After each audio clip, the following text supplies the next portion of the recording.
পাবনায় পেয়ে গেলাম আরো একটা বিয়ের দাওয়াত। আগেই আমি বলেছিলাম আগের ভিডিওতে যে হলুদের দাওয়াত খাচ্ছি, এইবার কিন্তু দেখাবো বিয়ের দাওয়াত। আর আমি তো বিয়ের দাওয়াত একদমই মিস করি না। এটা কেমন কথা হলো, শুধুমাত্র একটা টমেটো আর 2 পিস গাজর দিল।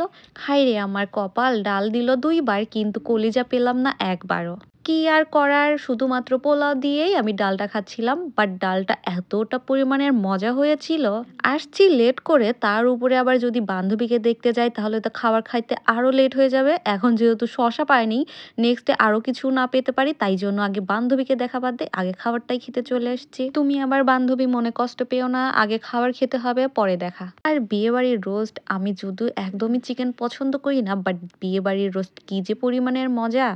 এটা ভীষণই মজা হয়েছিল, আমি তো একদমই খেয়ে ফেলতেছিলাম। ভাইরে ভাই, বিয়ে বাড়ির খাবার সবাই কেন এত মিস করে, এই খাবার দেখলেই বুঝতে পারবেন যে কি পরিমাণের মজা হয় বিয়ে বাড়ির খাবারগুলো।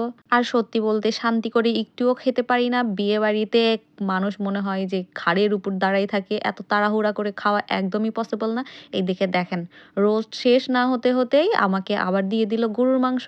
রোস্টটা খাবো কখন আর গরুর গোশটা খাবো কখন? আচ্ছা বাদ দিলাম, আগে গরুর গোশটা খেয়ে নেই, কারণ গরুর গোশের উপরে কোনো গোশই হতে পারে না।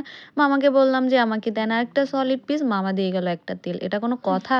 আর এই যে গরুর গোশের সাথে যেই ফার্স্টে তেল পেয়েছিলাম, এই তেলটা যে কি পরিমাণের মজা ছিল। আমার আবার এরকম মোটা তেল খুবই মজা লাগে। আচ্ছা সবার সাথে কি এমন হয় যে ঘাড়ের উপর সবাই এসে দাঁড়াই থাকে, আপনারাও আমার মতো তাড়াহুড়া করে খান? বিয়ে বাড়ির খাবার এতটা পরিমাণের মজা, তার উপর যদি ঘাড়ের উপর দাঁড়িয়ে থাকে তাহলে কি শান্তি করে একটু খাওয়া যায়? এছাড়াও আমার প্লেটে এখনো সম্পূর্ণ খাওয়ার এমনি রয়ে গেছে, তাহলে আমি ঘাড়ের উপর দাঁড়ানো ওটাই দেখবো নাকি খাবো আমি বুঝতে পারতেছি না। তারপরেও আমাকে খাওয়া তো কমপ্লিট করতেই হবে।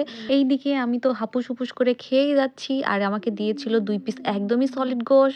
আমার কাছে মনে হচ্ছিল, ইস আমি যদি একটু বাসায় বসে আরামে শান্তি করে খেতে পারতাম তাহলে হয়তো বা সবটাই খেতে পারতাম।